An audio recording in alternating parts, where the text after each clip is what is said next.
Welcome back to What Now? I'm your host, Shannon Hughes, and my co-host, Chrystal O'Jon here. We are interviewing a great pillar in our community. This is Pablo Correa. Am I saying that correctly? Yep, Pablo Correa. Yeah. Okay, and can you tell us just your name, about your organization? Just give us a quick summary for our audience. Absolutely. So my name is Pablo Correa, and I'm the Executive Director of Rural Arizona Engagement. We engage Black and Brown rural communities all through Arizona, and we have everything from youth programs to immigration programs. We help get the word out on civic engagement and civic opportunities, so just being more involved in your state, local, and federal elections and engagement. Wow, okay. Amazing. Thank you for being here today. Gosh, what in the world led you to even get into this organization? It's a crazy, not story, but just kind of a long journey. I always have a passion for civics or politics or just whatever you want to call it, and really never found a place for that when I was younger in school. Long story short, went off to the Marine Corps. I think the base of some of that passion was kind of a commitment to service or community service, or at the time, service of country. And once I got out of the Marine Corps and didn't have that in my life in day-to-day, those passions that I had about civic engagement, about community, they really started to express themselves more, and that's when I started to get involved. Okay. So before all the titles and organizations and all the involvement, who were you growing up?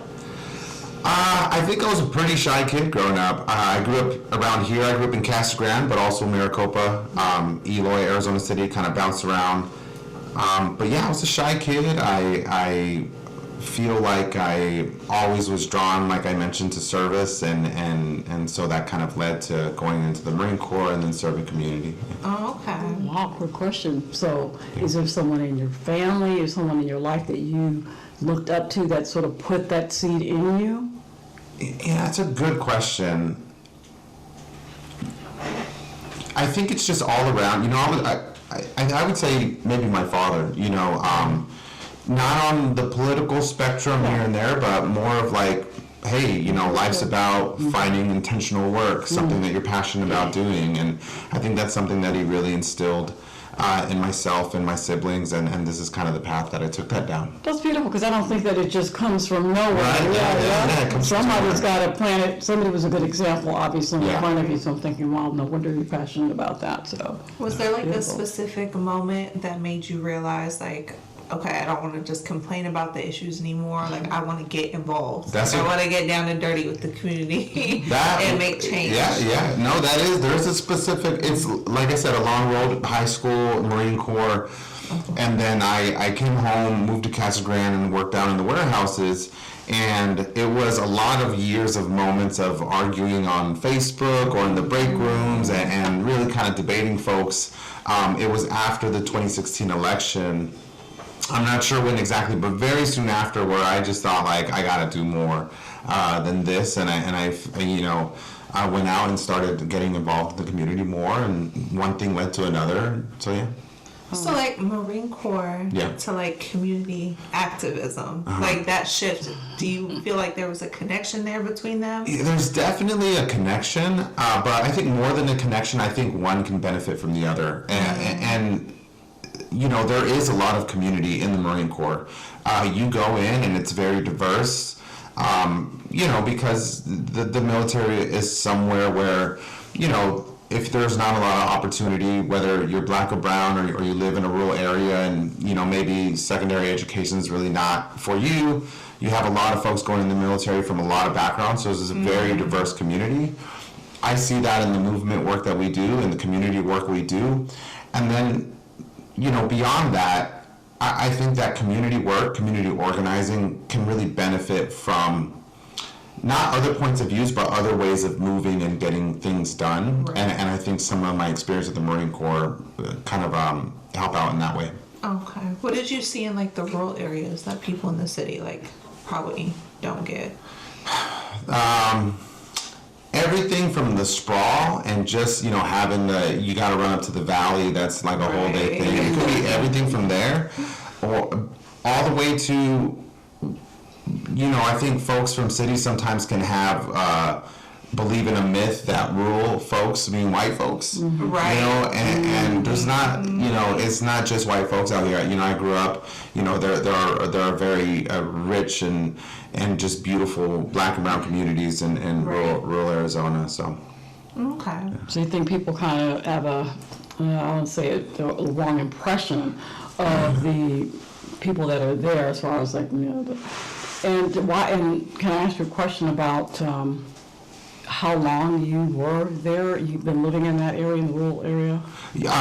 Probably more or less my whole life. Grew up in Phoenix till about 10, 11 years old. So most of what I remember is out here in Casa Grande and around. And when I was in the Marine Corps, we spent a lot of time in Beaufort, South Carolina. It's kind of a smaller town.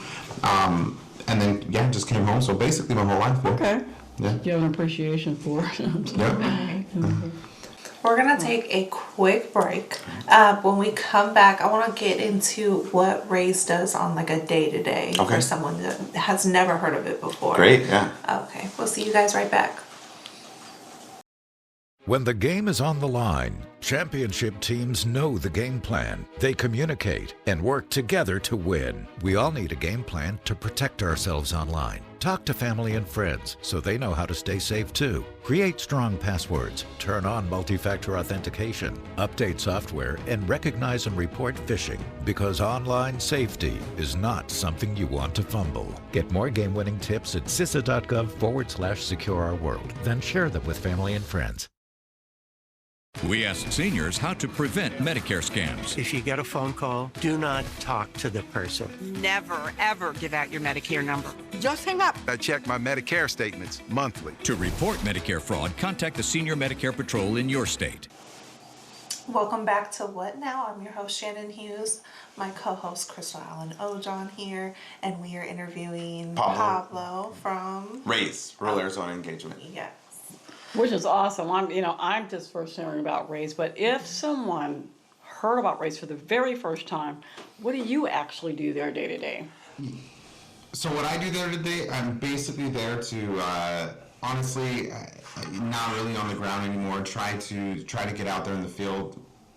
For my position, it's just basically fundraising and working with other partners, whether that's in-state and nationally. But there's just so much that's always going on at RAZE, all of which that we used to do when we were really small. We used to be just 2 or 3 folks organizing on the ground. We had a youth program that we started in 2020 when we were founded. We had a voter registration program. And then we also had census programming in 2020. And so basically going out into the community, connecting with voters on voter registration, if it was census at the time, connecting with municipalities that were looking for help in getting an accurate count. And like I mentioned, the youth program where we are engaging young folks and teaching them how to organize. Beautiful. And now today, the organization has really grown. We've been very lucky to have been this successful over the last 4 or 5 years. And I'll go into the office, we go in once a week. And like I said, I'm doing the calls and the fundraising, but checking in with folks on the team. You have, various canvassers coming in and getting packets to go out there and register voters, throughout all rural Arizona.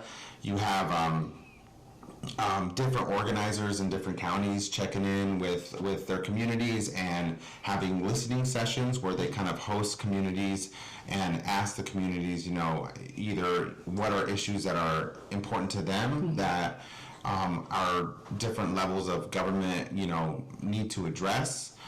They're also having sessions where they're sharing updates from the state legislature or even the city councils. We have amazing staff that they're monitoring everything from the local school board meetings to city council meetings and getting that information out. So going into office, it's just a really exciting experience to see an organization that's really kind of grown and not run away from you, but you kind of miss that on the ground work.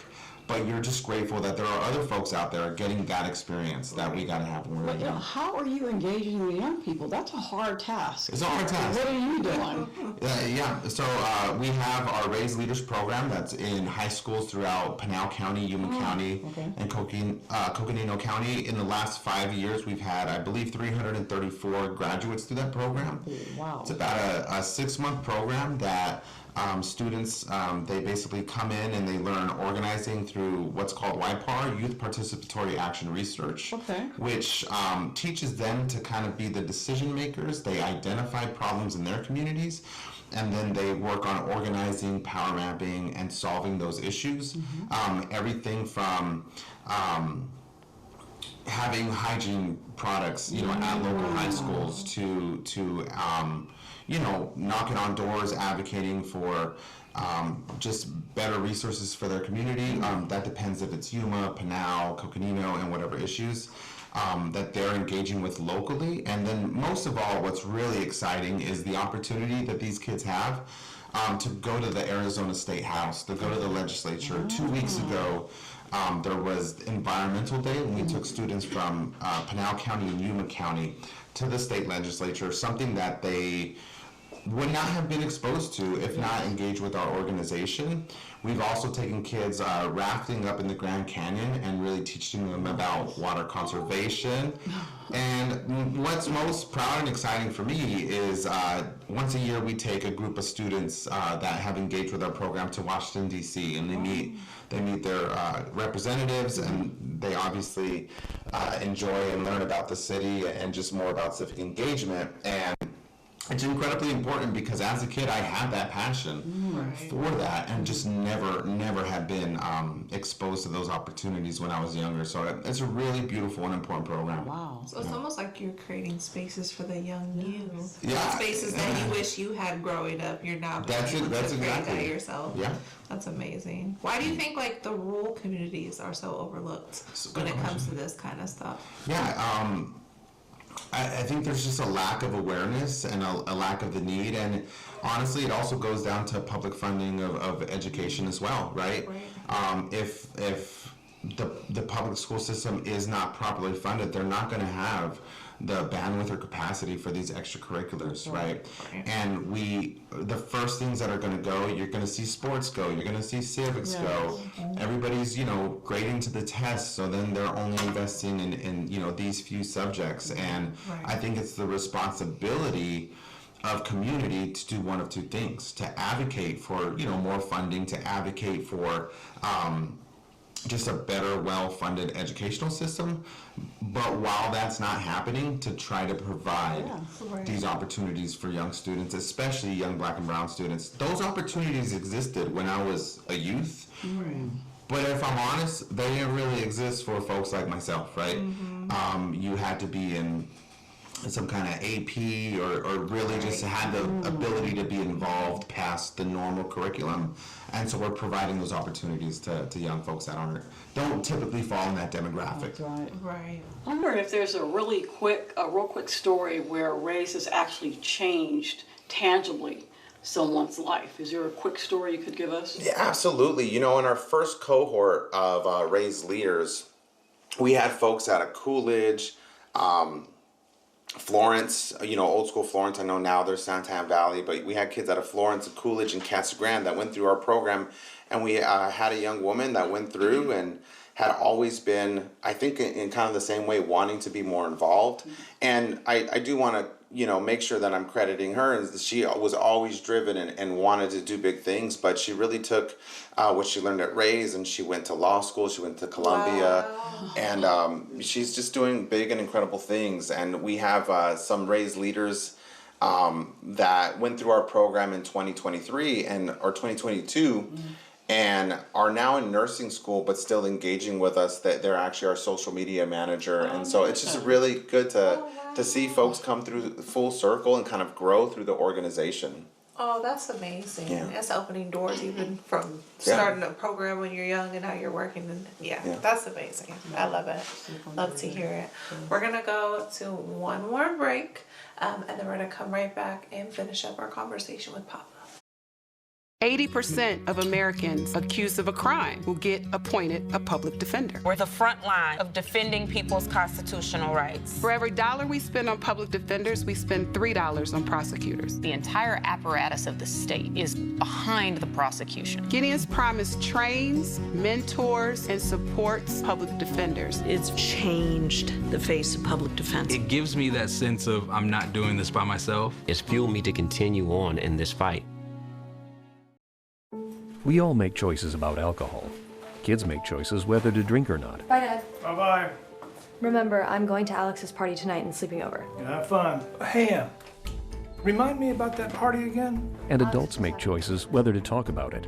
That's true of parents and every other trusted adult in a kid's life. Kids want to know our expectations, and they want honest answers in everyday conversations. So talk with your kids and help lead them on a positive path. Because when you talk, they hear you. Welcome back to What Now? I'm your host, Shannon Hughes, my co-host, Chrystal O'Jon. We are interviewing Pablo from RAZE here in Arizona. So we're just going to jump right back in. I'm going to get a little deeper. Why do people distrust institutions right now? That's a really good and big question. I'm telling you. Because you have humans, people within those institutions that are undermining them. And I mean, there's a lot of reasons. And then you have other institutions that aren't very helpful or are also under attack. And so I think part of the problem we have right now is not one that we can solely vote ourselves out of. The quality of our civic life on how we interact with each other in that level of civics, politics, can only rise to the height of our educational systems and our cultural norms and systems. And I think what we've seen over the last 2 decades is attacks on our educational systems, right? And underfunding, so then we're not teaching folks basically how to behave and how to be in right relationship within community civically and politically. That education is not happening. So that's an institution that's being undermined. And then when we look at our cultural structures or cultural norms, that is also kind of in decline because of the individuals within institutions that are undermining by the way they treat others, right? You can see this when leaders are talking down to reporters or leaders are just bad-mouthing folks that they don't agree with. It's how we interact in our culture. And with those two things, if those aren't functioning properly, if you're not able to teach young folks how to be in right relationship in the world, and you have leaders that are undermining how we treat one another, and then they grow into the institutions, they replace the folks that were there before, it's not going to lead to positive outcomes. And then you have, almost at sometimes rightfully so. There are institutions right now that, it's hard to trust. Right. I'll give you an example why this is incredibly important. The census, which is coming up in 2030, so we're a little bit off subject here. But the census count is something that has been very, very, very unpolitical, right? We have to get an accurate count, and it kind of determines how much federal dollars come to particular communities. It's incredibly important to make sure that when somebody knocks on your door for the census, that we're able to answer and say how many folks live in the household, right? To get an accurate count. How are folks going to feel about that when we think about what getting a knock on the door from somebody from the government or a large institution, right? No. And that is not how it's always been. It's because there are people undermining those institutions and the trust in them. And so powerful points that you've just made, because the norm now is so negative, unfortunately, and it's something we've kind of, I think, slept on with regard to I think the general population at one point was so, I hate to say this, twerking and partying and all this kind of stuff. Meanwhile, other groups were honing in on those shortcomings and then building that other negative. I think, part of the communities. And so you're right.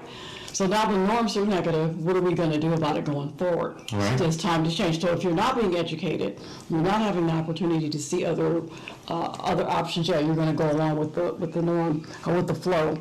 But what's one thing both sides actually agree on that nobody wants to really admit?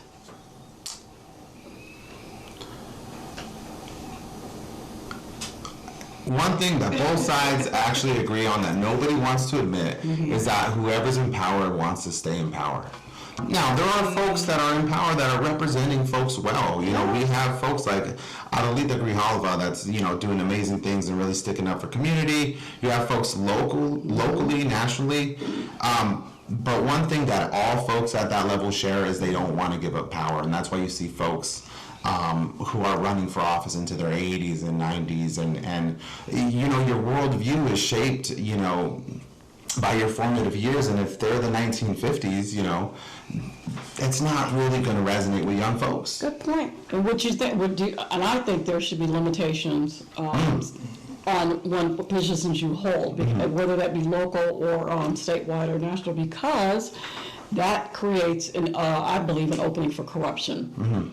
Because the longer you are in a position, obviously, you know, the doors are open for you that you're not going to want to let go, and that may be that your palm is getting grazed some kind of way. You're getting money, or you're getting notoriety, or doors are opening for you in a way where you, like you said, don't want to give it up. So, what is your belief on limitations of those? You know, it's an incredibly nuanced. It's a really difficult dynamic. Yeah. I don't think it's a solve-all, right? I don't think if something like that's implemented, it's going to fix everything. There are different kind of, not beliefs, but theories that, you know, if you do put those kinds of limitations, that kind of the power then shifts to lobbyists, right, who are there for their own career over a longer period of time. I think it's a combination of factors, but overall, new blood is always good. And the lobbyists are there. Yeah. We see that even on this local level. We're hearing about a lot of money that's being moved into the city here even through lobbyists, and so they're keeping a stronghold for one group and blocking out the other, and there's no balance, and I think that's so important. Yeah. What's the problem you guys think, like, small towns have that urban leaders kind of overlook or miss, that's like specific to small communities like ours? You know, I'll say one thing that's kind of a problem right now is that we have an increased attention from folks and data centers. So what's happening is data centers, as you know, they, you know, suck up a ton of water, and they're being kind of pushed out. There's a lot of momentum to say no in my backyard to data centers in the metro areas, right? You got a lot more folks who are able to engage there, and what people aren't seeing is that they're then being pushed out to the rural communities, especially in Arizona, especially in Pinal County. Not a lot of water, right, to be honestly wasted on data centers, and I think that's something that's an increasingly big issue. You know, water's not a sexy topic, right? Data centers aren't a sexy topic, but you know what's going to happen with you know, our rates that we're paying and the water that we need for ourselves or our crops. They're coming for our wallets and they're coming for our water, and I think that folks need to pay attention to that. Yeah. Wow, that's something I never. And with the data centers, it's a big thing. We do need them; they're helpful, but there has to be some way where, for example, they're using water that's recycled. With the technology we have, surely we can come up with something. Yes, there are better ways of building data centers. We've talked to an organization called the Better Data Center Project, and talking to them about what are different kind of demands on the data centers they're building that we kind of put on them as community members to make sure that they're doing it in the most environmentally responsible way. Yeah, because I think technology is not our enemy; it's really how we use it. Right. As always the case. We're going to wrap up, and we have had a great conversation. I gotta tell us. I've enjoyed, yeah. You guys' website where they Yeah. can Yes, you can find us. Yes, phone RAZE. number, how we can get Totally. involved. Totally. Yeah. So it's going to be www.raze.org. That's RAZE. And then you can find us on any social media at Rural AZ Engage. Okay. Beautiful. Any phone number? We have a staff phone number, I believe. I don't have that on me right now. Okay. So yeah. But everybody's on the internet. Everybody, Guys, yeah, just look it up. it's real Go easy to the to find us. website. Yeah, We'll thank put the you. website across the screen too. Alrighty. And one exciting thing is we're going to have a new host. We're going to interview him next time. Oh, yes. Yes, Christian, right? And then I'm excited about what he's doing and what he's going to be bringing to the table here with us. And so we're excited about that. But wonderful interview. Enjoyed speaking with you today. Thank you so much. I really enjoyed this. Thank you. Thank you. Thank Yes, you'll have to come back again. Of course. So thank you for joining us at What Now? Look forward next time.